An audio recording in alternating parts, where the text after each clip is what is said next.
Hello learners, आज हम पढ़ेंगे economies of scale and diseconomies of scale. पैमाने की बचतें और पैमाने की हानियाँ। कि पैमाने की बचतें क्या हैं और पैमाने की हानियाँ क्या होती हैं। तो सबसे पहले हम करते हैं economies and diseconomies of scale.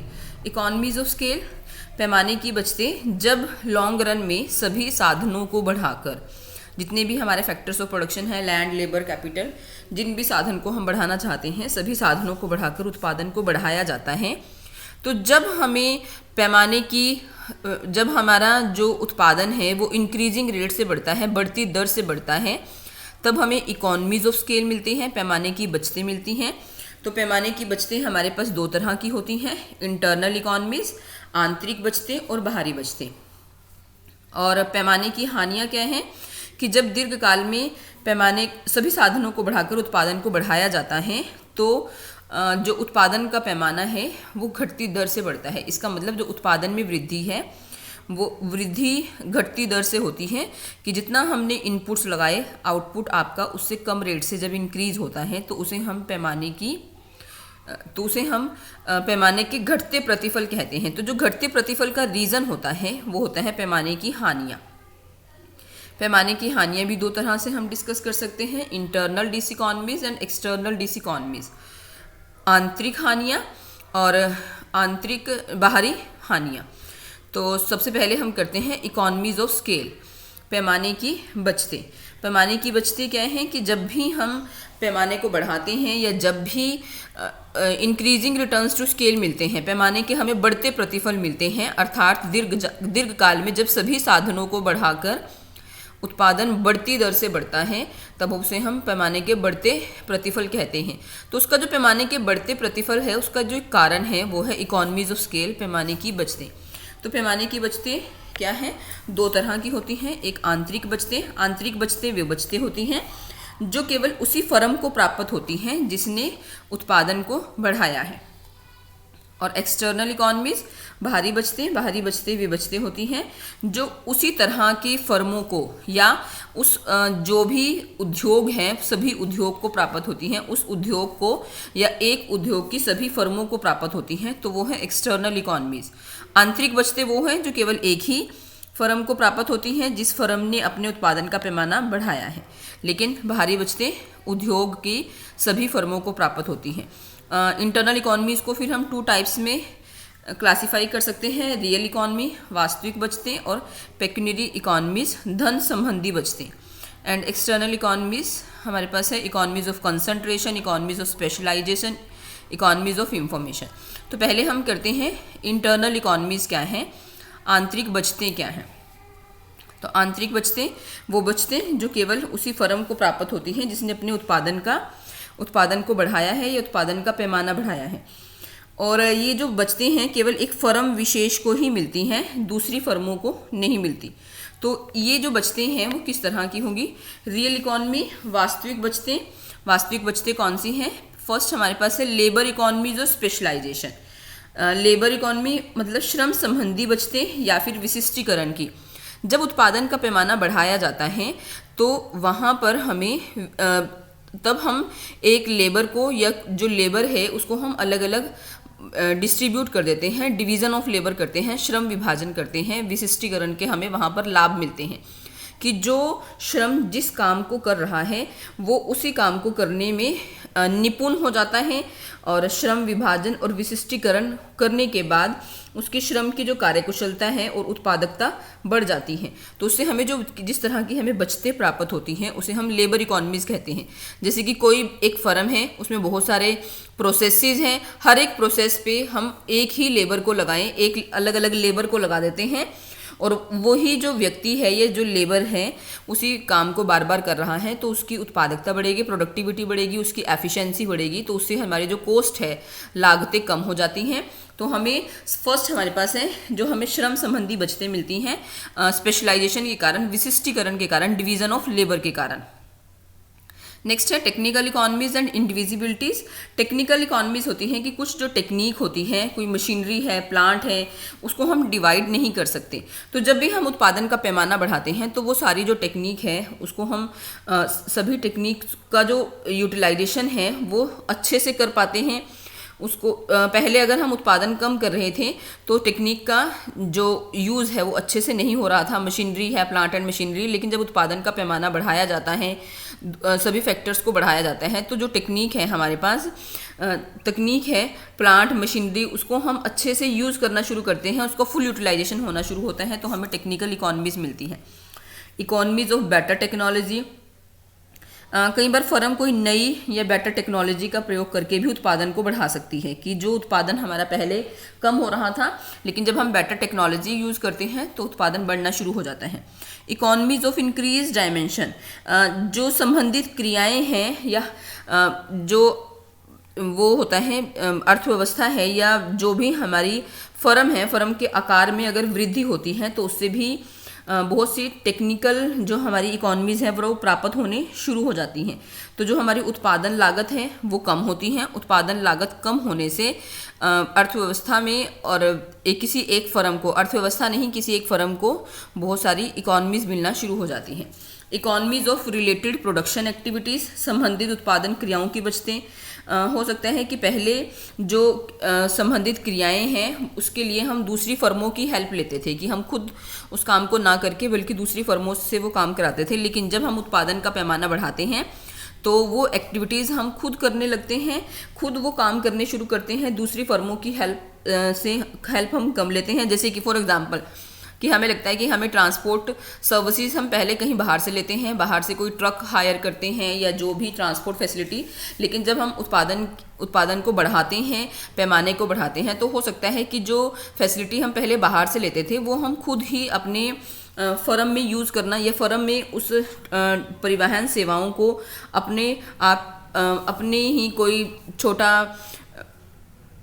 Instrument या छोटी गाड़ी लेकर अब हमारे पास जो पहले सर्विसेज हम बाहर से लेते थे उसे हम खुद ही यूज़ करने के बाद उससे हमें काफ़ी सारी बचतें प्राप्त होनी शुरू हो जाती हैं। And economies of use of by product, व्यर्थ पदार्थों के प्रयोग की बचतें, कि पहले जो व्यर्थ पदार्थ हैं, वेस्ट प्रोडक्ट हैं, उनको कई बार हम फेंक देते हैं कि वो हमारे पास कम क्वांटिटी में है, लेकिन जब हमारे पास वो अधिक क्वांटिटी में होते हैं तो हम उनका भी यूज़ करते हैं। जैसे शुगर इंडस्ट्री है, उसमें जो वेस्ट प्रोडक्ट है उससे अल्कोहल बनाया जा सकता है। तो पहले अगर उसका पैमाना छोटा है तो हम उसको यूज़ नहीं करते, लेकिन जब उसका पैमाना बड़ा होता है, उत्पादन बढ़ाने की हम सोचते हैं तो उसे यूज़ करना शुरू कर देते हैं। और इसके अलावा है इकोनॉमीज ऑफ मार्केटिंग की बचतें। जो फर्में हैं वो जब अपने उत्पादन को बढ़ाती हैं तो कच्चे माल को अधिक खरीदते हैं, तो उससे कई बार कच्चे माल की जो कीमतें हैं वो कम मिलती हैं। इसी तरह से जो बड़ी फर्में हैं उनको अपने विज्ञापन पर सेलिंग कॉस्ट कम करनी पड़ती है। और आजकल जो फर्में हैं वो ऑनलाइन व्यापार करती हैं, बिक्री करके भी ज़्यादा से ज़्यादा जो उपभोक्ता हैं उनको लाभ, उपभोक्ता से उनकी जो वस्तुएं हैं वो मार्केट तक पहुंचती हैं और उनकी जो लागतें हैं वो कम हो जाती हैं और प्रॉफिट्स अधिक होते हैं। नेक्स्ट आपके पास है मैनेजीरियल इकोनॉमीज या प्रबंधकीय बचतें कौन सी होती हैं, कि जब हम उत्पादन का पैमाना बढ़ाते हैं तो हर एक डिपार्टमेंट के लिए, हर एक विभाग के लिए अलग अलग से प्रबंधक नियुक्त कर दिए जाते हैं। जैसे मार्केट मैनेजमेंट, प्रोडक्शन के लिए अलग से मैनेजर, सेल्स मैनेजर, तो इस तरह से अलग अलग मैनेजर्स नियुक्त किए जाते हैं, जिससे कि स्पेशलाइजेशन का हमें फ़ायदा मिलता है और फर्म को लाभ प्राप्त होने शुरू हो जाते हैं। इस तरह से इन्वेंट्रीज इकोनॉमीज और इकोनॉमीज ऑफ स्टोरेज, जो बड़ी फर्में हैं वो पहले अगर उनके पास अपने गोडाम्स नहीं हैं, स्टोरेज की प्रॉब्लम्स हैं, तो अगर जब वो प्रोडक्शन बढ़ाना शुरू करती हैं तो उनको इस तरह की भी इकोनॉमीज मिलनी शुरू हो जाती हैं। इसी तरह से next pecuniary economies that are related with bulk buying of raw material, धन संबंधी बचतें, कि कई बार हम अधिक मात्रा में कोई सामान खरीद लेते हैं, कच्चा माल बहुत अधिक मात्रा में खरीदते हैं, इससे हमें जो फ़ायदे मिलते हैं रॉ मटेरियल बल्क बाइंग करने पर, उसके इकट्ठे पर कई बार हमें डिस्काउंट मिल जाता है। तो जो इस तरह की इकोनॉमीज होती हैं दैट आर धन संबंधी बचतें हम उनको बोलते हैं।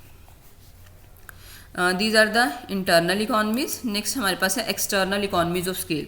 तो बाहरी बचतें क्या हैं, जो केवल एक फर्म को प्राप्त नहीं होती बल्कि जितनी भी फर्में अपना उत्पादन को बढ़ा रही हैं या फिर सारे उद्योग की जितनी भी फर्में हैं उन सभी फर्मों को प्राप्त होती हैं, उसे हम बाहरी बचतें बोलते हैं। तो बाहरी बचतें कौन सी हैं हमारे पास, इकोनॉमीज ऑफ कंसंट्रेशन, केंद्रीयकरण की बचतें। जब सभी फर्में एक ही स्थान पर केंद्रीयकृत हो जाती है, एक ही स्थान पर इकट्ठी हो जाती हैं, तो वो अगर उत्पादन का विस्तार करती हैं तो इसके कारण उन्हें बेटर ट्रांसपोर्ट की फैसिलिटी, अच्छे श्रमिक मिलने आरंभ हो जाते हैं, फाइनेंशियल फैसिलिटीज़ मिलना शुरू हो जाती हैं और इंफॉर्मेशन की फैसिलिटीज़ मिलना शुरू हो जाती हैं। और जो सब्सिडरी इकॉनमीज़ हैं या सब्सिडरी उद्योग होते हैं वो भी वहाँ पर उसके आसपास लगने शुरू हो जाते हैं। तो जब एक ही स्थान पर कंसंट्रेशन केंद्रीयकृत हो जाती है सभी फर्में आकर, तो वो सभी उद्योग के लिए फ़ायदेमंद होती हैं। इकॉनमीज ऑफ स्पेशलाइजेशन, विशिष्टीकरण की बचतें मिलती हैं। विशिष्टीकरण का मतलब है कि जैसे कि स्पेशलाइजेशन या विशिष्टीकरण है कि अगर सभी फर्में एक ही स्थान पर आकर अपना जो प्रोडक्ट्स हैं वो आपस में इस तरह से वो कर लेती हैं, उनको एक दूसरे की हेल्प मिल जाती है। जैसे अगर ऑटोमोबाइल इंडस्ट्री है, उसके आसपास ही कहीं पर टायर की फैक्ट्री लग जाती है, टायर बनाने वाली, या फिर जो दूसरे स्पेयर पार्ट्स हैं वो सभी आसपास मिलना शुरू हो जाते हैं, तो वहाँ पर इस तरह की विशिष्टीकरण की बचतें मिलनी आरंभ हो जाती हैं। तो उससे हमें बहुत दूर ट्रांसपोर्ट की फैसिलिटी अवेल नहीं करनी पड़ती, या हमें बहुत दूर कच्चे माल के लिए नहीं जाना पड़ता। तो सारी जो चीज़ें हैं, सारा जो सामान है वो वहीं पर मिलना आरंभ हो जाता है। इकॉनमीज ऑफ इंफॉर्मेशन, सूचना की बचतें मिलनी शुरू हो जाती है। रिसर्च एंड डेवलपमेंट सेल्स बन जाते हैं। अगर वहाँ पर किसी तरह की कोई नई रिसर्च होती है तो वो सभी को सूचना मिल जाती है, या सरकार किसी भी तरह की कोई इंफॉर्मेशन देती है, कोई भी नई पॉलिसी बनती है, तो वो सारी जो सूचना की इंफॉर्मेशन हैं वो मिलनी शुरू आरंभ हो जाती हैं। Economies of scale related to extension of market, बाजार का विस्तार होता है। बाजार के विस्तार होने से सभी फर्में अपने उत्पादन को बढ़ा सकती हैं और इससे जो बाजार है वो भी उनको अधिक मार्केट मिलती है, बाजार का आकार भी विस्तृत होता है, वो अपने सामान की सेल परचेज ईजिली कर सकते हैं। And economies of disintegration, disintegration का मतलब क्या है कि पहले अगर कोई सामान हमें बाहर से लाना पड़ता था या फिर लेकिन अब उद्योगों में जब सारे उद्योग का विस्तार होता है तो उन सारे उद्योगों में अलग अलग फर्मों के बीच में स्पेशलाइजेशन हो जाता है। एक फर्म किसी प्रोडक्ट को प्रोड्यूस करती है, दूसरी फर्म दूसरे प्रोडक्ट को प्रोड्यूस करती है। इस तरह से वो सारी फर्में अपने अपने प्रोडक्ट को प्रोड्यूस करके फिर आपस में उसको तालमेल से या कोऑर्डिनेशन से फिर वो जो उनकी उत्पादन है उसकी कार्यकुशलता बढ़ती है और एक दूसरे की वो हेल्प करके इकॉनमीज ऑफ डिसइंटीग्रेशन उनको मिलती हैं। तो ये हमारी थी बचतें, बाहरी और आंतरिक बचतें। नेक्स्ट हम करते हैं डिस इकॉनमीज ऑफ स्केल, पैमाने की हानियाँ, कि कई बार हमारा जो उत्पादन है वो कम डिक्रीजिंग रेट से बढ़ता है, तो उसका जो रीज़न है वो पैमाने की हानियाँ हैं। तो जो पैमाने की हानियाँ हैं, जो जब केवल एक ही फर्म को पैमाने की हानियाँ होती हैं तो वो हमारी इंटरनल डिसइकॉनमीज़ हैं, और जब सारे उद्योग को पैमाने की हानियाँ होती हैं तो वो एक्सटर्नल डिसइकॉनमीज़ हैं। तो पहले है diseconomies related to large scale management. कई बार हम प्रबंधन बड़ा कर लेते हैं लेकिन वहाँ पर अलग अलग विभाग बना दिए जाते हैं, लेकिन अगर उन विभागों के बीच में उचित कोऑर्डिनेशन नहीं होता, प्रॉपर कोऑर्डिनेशन नहीं है, समन्वय नहीं है, तो वहाँ पर जो आउटपुट है वो हमारा बढ़ने की बजाय कम हो जाता है। टेक्निकल डिसइकॉनमीज का मतलब है तकनीकी हानियाँ।